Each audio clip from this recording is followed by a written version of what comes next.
এই চুল্লি এখানে মানুষের সব দেহ পোড়ানো হয়। দাহ কার্য করা হয়। হ্যাঁ, দাহ কার্য করা ওখানে বসে সাধনা করেন। হ্যাঁ, ওখানে বসে সাধনা করি। নমস্কার বন্ধুরা, আবারও একবার স্বাগত জানাই আমার সকল দর্শক বন্ধুকে। আজকে আমি এসেছি পশ্চিম বর্ধমানের ভাতছালা মসজিদ তলায় এক জাগ্রত কালী মায়ের মন্দিরে। এই কালী মায়ের মন্দিরের যিনি সাধক, ওনার অমাবস্যার দিন ভর হয়, আর সেই ভরে ভক্তদের নানা রকম সমস্যার সমাধান করেন। এখানে বাস্তুদোষ, বশীকরণ, বানমারা, ভূতপ্রেত ছাড়ানো, হাওয়া বাতাস পাওয়া ইত্যাদি নানা রকম সমস্যার সমাধান করেন এই কালী মায়ের সাধক।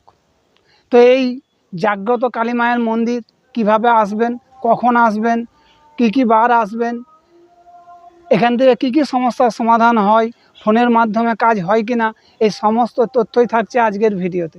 তাই ভিডিওটা শেষ পর্যন্ত দেখবেন। যদি ভালো লাগে তাহলে লাইক করবেন, শেয়ার করবেন, কেমন লাগলো অবশ্যই কমেন্ট করে জানাবেন, এবং মুখার্জি ব্লগ চ্যানেলটি সাবস্ক্রাইব করতে ভুলবেন না কিন্তু। তাহলে চলুন যাওয়া যাক সেই জাগ্রত কালী মায়ের মন্দিরে। আচ্ছা, কেমন আছেন? হ্যাঁ, ভালো আছি। মায়ের কৃপায় ভালো আছেন? একদম ভালো আছি, মায়ের আশীর্বাদে, মায়ের কৃপায় চলছে। আচ্ছা, মন্দির খোলে কখন? সকালে মন্দির 10টার সময় ভক্তরা চলে আসে, 10টা থেকে নিয়ে 2টো অবধি। আচ্ছা, তারপর মন্দির বন্ধ হয়ে যায়। তারপরে 2টোর সময় মায়ের শোয়ান হয়, 2টোর সময় মন্দির বন্ধ করে দেওয়া হয়। তারপরে আবার বিকাল 5:30, 5টা থেকে নিয়ে সন্ধেবেলা অবধি চলে। ভক্ত যতক্ষণ থাকে ততক্ষণ দেখাশোনা হয়, তাদের প্রতিক্রিয়া করা হয়, যাদের যা সমস্যা সব কিছুই করা হয়। আচ্ছা, আর ভক্তরা কোন কোন বারে আসে? ভক্তরা বেশিরভাগটা শনি মঙ্গলবার আসে, কিন্তু এবার কারোর যদি বেশি এমার্জেন্সি থাকে তারা এমনি দিনেও আসে, সব দিনই আসে ভক্তরা। প্রত্যেক দিনই মায়ের মন্দির খোলা থাকে? হ্যাঁ, প্রত্যেক দিনই মায়ের মন্দির খোলা থাকে। আচ্ছা, তো এখান থেকে কি সমস্যার সমাধান হয়? এখান থেকে অনেক রকমই সমস্যার সমাধান হয়। যেমন কাউকে স্বামী স্ত্রীর মধ্যে যদি কোনো থার্ড পার্সন চলে আসে, তাদের স্বামী স্ত্রী যদি দাম্পত্য জীবন যদি কলহময় চলে, তাদেরকে বশীকরণ করে স্বামী স্ত্রীর করা হয়। বশীকরণ এখান থেকে হয়? বশীকরণ করা হয়, মামলা মোকদ্দমা, কারোর বাচ্চা হচ্ছে না তাদের জন্য আবার এখানে আছে। আবার কারোর বাচ্চা না হওয়ারও ওষুধ আছে।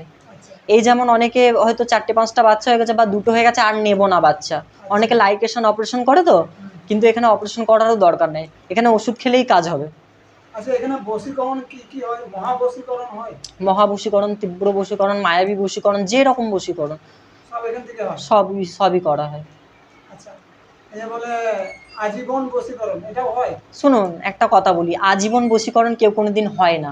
সেটা যারা বলে সেটা ভাওতাবাজি, বুঝতে পারলেন? যোগ বশ 6 মাস, কপালের ভোগ 12 মাস, কথাতেই আছে, কোনো কিছুই স্থায়ী নয় গো, বুঝতে পারলেন? তা স্বামী স্ত্রীর মধ্যে আছে কিছু বশীকরণ আছে, যেটা করলে সেটা আজীবনই থেকে যায়, সেটা এখানে সোশ্যাল মিডিয়ায় বলা যাবে না।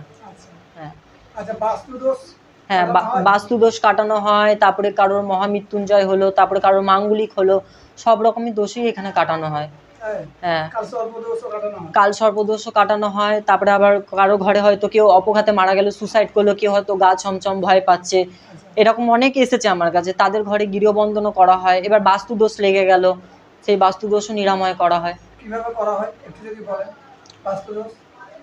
বাস্তুদোষ নিরাময় করা হয়, আগে গণনাতে বসে দেখবো যে তার কি রকম কি সমস্যা, সেই অনুযায়ী তার সেই কাজ করা হয়। হুট করে তো আমি যে বলে দেবো না যে তোমার ঘরে এই হয়েছে সেই হচ্ছে, এটা করো। আগে গণনার মাধ্যমে বিচার করে দেখতে হবে কি হয়েছে, তারপরে সেই কাজ হবে। মাটি তো অবশ্যই লাগবে, বাস্তুতে কি দোষ আছে মাটি না দেখলে আমি কাজটা করবো কি করে? আচ্ছা, মাটি আবার কেউ যদি আনতেও না পারে, তার যে ঘরের যে মেন গার্জেন, তার নাম বললেও আমি সেটা গণনার মাধ্যমে দেখে বলে দেবো যে তোমার বাস্তুতে কি দোষ আছে। বাবা, ভূত প্রেত তো অনেকেই এরকম আসে, ভূত প্রেত ছাড়ানো হয়। আচ্ছা, এখান থেকে কি ওষুধ দেওয়া হয়? এখানে সব রকমই আছে, কেউ বান মেরে দিচ্ছে, অগ্নিবান, শুকনোবান, বালিবান, বানেরও ওষুধ পাওয়া যায়, সব রকম। ওষুধটা কি, মানে গাছগাছরা শিকড় না? হ্যাঁ, সে কি দেখুন, ঘটের জল না মায়ের পায়ের ফুল? বলি মায়ের কিছু যে যার যেরকম রোগ তার সেরকম ঔষধ। কোনো কিছুতে মায়ের জল পড়া আছে, আচ্ছা মায়ের মাদুলি কবজ আছে, মায়ের ফুল আছে, আবার জড়িবুটিও আছে, বুঝতে পারলেন।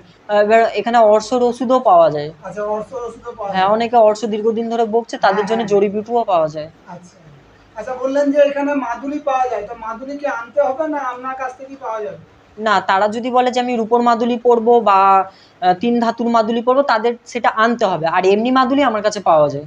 আচ্ছা আচ্ছা, তার জন্য মূল্য কেমন লাগে? মূল্য কোনো কিছু লাগবে না, ভক্তদের যা ইচ্ছা, মাকে যা ইচ্ছা তাই দেবে, আমার কোনো মূল্য নেই। আচ্ছা, নির্ধারিত কোনো চার্জ নেই? না, কোনো চার্জ নেই। যার যেমন সামর্থ্য সে সেরকম দিতে পারে। একদম, যার যেমন সামর্থ্য সে সেরকম ভক্তি ভরে, বিশ্বাসে মিলাই বস্তু তর্কে বহুদূর, এখানে আসতে লাগে বিশ্বাস করে এসো। আচ্ছা, এই কিন্তু বোধ নিয়ে এটা হবে এখানে না। হবে না। বিশ্বাস এবং ভক্তি। হ্যাঁ, বিশ্বাস ভক্তিতেই হবে। কেন এখন আসলে তাদেরও দোষ নেই, কারণ এখন তো বহু জায়গায় এরকম হচ্ছে, আর তাদের জন্য ভালোদের নাম বদনাম। আচ্ছা আচ্ছা, মায়ের পুজো কতদিন করছেন? মায়ের পুজো আমি ছোটবেলা থেকেই করতাম, তবে মায়ের প্রতিষ্ঠা হচ্ছে এই 3 বছর হচ্ছে। 3 বছর বছর হলো প্রতিষ্ঠা হয়েছে। প্রতিষ্ঠা হয়েছে, কিন্তু মায়ের পুজো আমি ছোটবেলায়, এই যে একটি বিগ্রহ দেখতে পাচ্ছেন, হ্যাঁ, এটা হচ্ছে বজরংবলী বিগ্রহ। বজরংবলী এরকমই বিগ্রহ। সেম বিগ্রহ আমার একটা মা কালীর মূর্তি ছিল। আচ্ছা। তো ওই মা কালীর মূর্তিটা আমি এক মন্দিরে নামিয়ে দিয়ে চলে আসি। আচ্ছা অনেকে বলেছিল, তখন আমি ছোট, অনেকে বলে মায়ের পুজো ঘরে করতে নেই, তো আমি এটা রেখে দেওয়ার পরই মা কিন্তু আমার পিছু পিছু আসে। মা আমাকে স্বপ্নাদেশ দেয়, মা আমাকে পুজো করতে বলে, সেই থেকে আমার পুজো, সেই থেকে আমার গুরু দীক্ষা নেওয়া, আর গুরু যেই মতে বলেছে আমি সেই মতেই পরিচালিত হচ্ছি। আমার দেখুন, গুরুদেবের নাম তো মুখে নেওয়া যায় না, তবুও নাম নিচ্ছি। আমার গুরুদেবের নাম হচ্ছে ষষ্ঠী দেবী মা। ষষ্ঠী দেবী মা। হুম। তার মানে আপনি স্বপ্নে পাওয়া মা, হ্যাঁ, তাই তো? হ্যাঁ। আচ্ছা, আর ভর কি কি বার হয়, কখন হয় যদি বলেন? দেখুন, ভরটা আমার মাসে একবারই অমাবস্যাতে যখন হয় তখনই। আর এবার বিশেষ যদি কিছু থাকে তখন মাকে স্মরণ করা হয়। হ্যাঁ, আবার কোনো কোনো সময় মা আসো, আবার কোনো কোনো সময় মা আসো না, কারণ মা তো আমার ইয়ে নেই যে মাকে বললেই মা সঙ্গে সঙ্গে আসবে।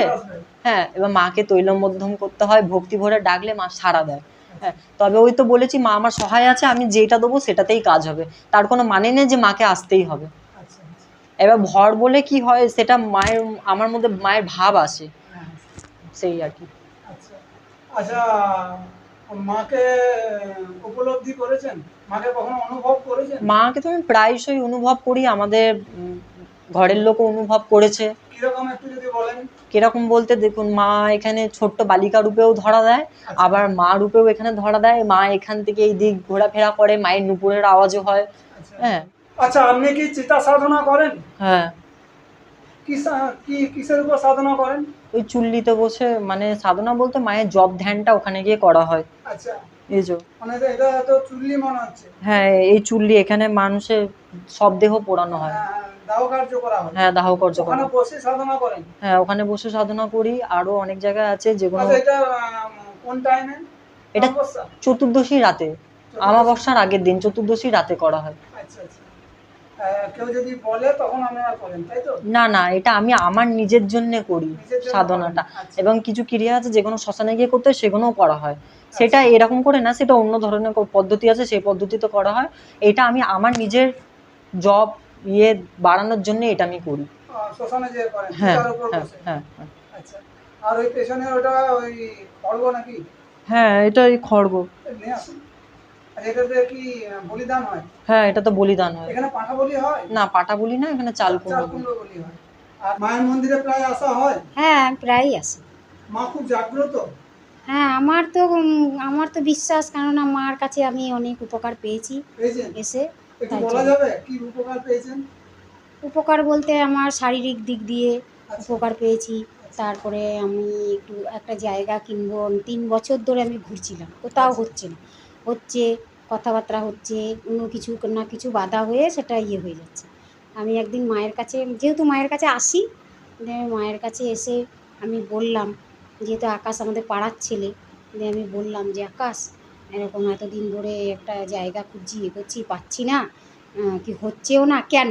তো ও বললো, যেটি হবে ও দেখলো, করে দেখে বললো, হবে, তোমার একটু অসুবিধা আছে তার জন্য হচ্ছে না। দিয়ে আমাকে বললো, তুমি এই করো। আমি সেই কাজগুলো করলাম।